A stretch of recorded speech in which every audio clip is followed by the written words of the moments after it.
Hello everyone, welcome back to the channel, welcome to a new blog. আজকে ভিডিওতে দুটো মিষ্টির রেসিপি শেয়ার করছি। গণেশ চতুর্থী আসছে, দুর্গাপুজো আসছে, পুরো ফেস্টিভ্যাল সিজনে মিষ্টি তো আমাদের ভীষণ একটা পছন্দের আইটেম। তো আশা করবো তোমাদের আজকে ভিডিওটা খুব ভালো লাগবে। তো চলো ভিডিওটা স্টার্ট করি। সবার প্রথমে আমি এখানে নিয়েছি, বানাবো আজকে হচ্ছে চিনি নারকেল লাড়ু, আর তার জন্য এখানে নিয়েছি 1.5 কাপ নারকেলের কোড়ানো, আর তার সাথে এখানে নিয়েছি 1 কাপ চিনি। ভালো করে এটাকে মিক্স করে আধ ঘন্টা মতো রেখে দেবো, যাতে চিনি আর নারকেলটা একসাথে হয়ে যায় আর যাতে রান্নার প্রসেসটাও তাড়াতাড়ি হয়। এরপরে আধ ঘন্টা পরে যে নারকেল আর চিনির মিক্সটাকে গ্যাসের মধ্যে ট্রান্সফার করে দিলাম, আর এটাকে মিডিয়াম টু লো ফ্লেমে রেখে ভাজতে হবে। হাই ফ্লেমে রাখলে কিন্তু ধরে যাবে, নিচটা একদম পুড়ে যাবে, টেস্টও আসবে না, কালারটাও আসবে না।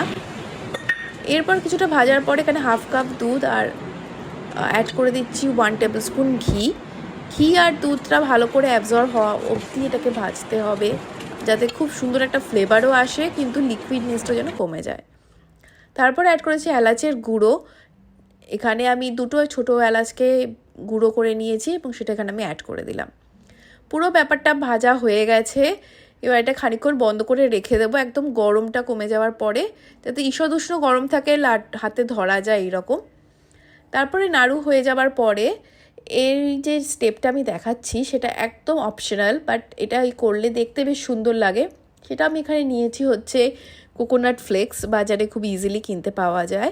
তো তার মধ্যে নারকেল নাড়ুগুলোকে একটু রোল করে দিচ্ছি।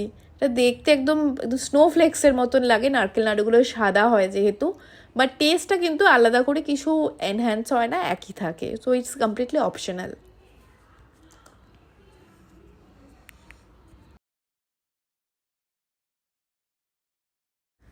কালাকাঁদ বানানোর জন্য আমি একটা হেভি বাটাম প্যান নিয়েছি, যার মধ্যে অ্যাড করছি 1/2 লিটার দুধ, আর তার সাথে 1/4 বা 1/3 কাপ চিনি অ্যাড করে দেবো।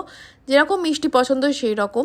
ভালো করে এটাকে ফোটাতে হবে যাতে নিচটা আটকে না যায়, তো এটাকে নাড়িয়ে যেতে হবে তার মধ্যে। এরপর অ্যাড করে দিচ্ছি 1/2 কাপ মিল্ক পাউডার, এবং মিল্ক পাউডার অ্যাড করেও আরও কিন্তু 5 থেকে 10 মিনিট আগে নাড়িয়ে যেতে হবে, কোয়ান্টিটিটা যেন হাফ হয়ে আসে। এরপর অ্যাড করে দিচ্ছি এলাচের গুঁড়ো, আর সেটা অ্যাড করেও ভালো করে এটা নাড়াতে থাকবো। এরপরে অ্যাড করব 1 লিটার দুধের ছানা, আমি যেটা কাটিয়ে নিয়েছিলাম সেটাকে। তো 1/2 লিটার যদি দুধ ইউজ করি মিষ্টি বানানোর জন্য, 1 লিটার দুধের ছানা এর মধ্যে অ্যাড করতে হবে। ছানা অ্যাড করে এটাকে 10-15 মিনিট ভালো করে নাড়িয়ে যেতে হবে, যাতে নিচটা আটকেও না যায়, আর এটা যে কোয়ান্টিটিটা আছে সেটা যেন কমে একদম মিষ্টির মতন হয়ে যায়। ইন দ্য মিন টাইম আমি এখানে একটা ট্রে নিয়েছি, তার মধ্যে তেল বা কোনো বাটার পেপার, বেকিং পেপার, যে কোনো কিছু স্প্রেড করে দিতে পারো। এটা দেখতে পাচ্ছ একদম মিষ্টি তৈরি হয়ে গেছে। সেটাকে এবার আমি ট্রান্সফার করে দেবো আমার বেকিং ট্রেটাতে।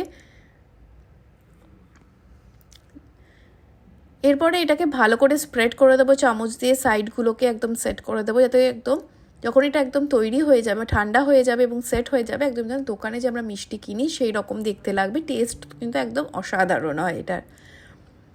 এটাকে গার্নিশ করার জন্য আলমন্ড ফ্লেক্স বা পিস্তা, যা কিছু তোমাদের পছন্দ মতো তোমরা ইউজ করতে পারো এটার ওপরে, দেখতে ভালো লাগবে। তো এটাকে ফ্রিজেও রেখে ঠান্ডা করতে পারো, বা ওভারনাইট বাইরে রেখেও ঠান্ডা করতে পারো, অ্যাজ ইউর উইশ। আশা করবো তোমাদের আজকে ভিডিওটা ভালো লেগেছে। যদি ভালো লেগে থাকে অবশ্যই লাইক করো, শেয়ার করো। See you in my next video.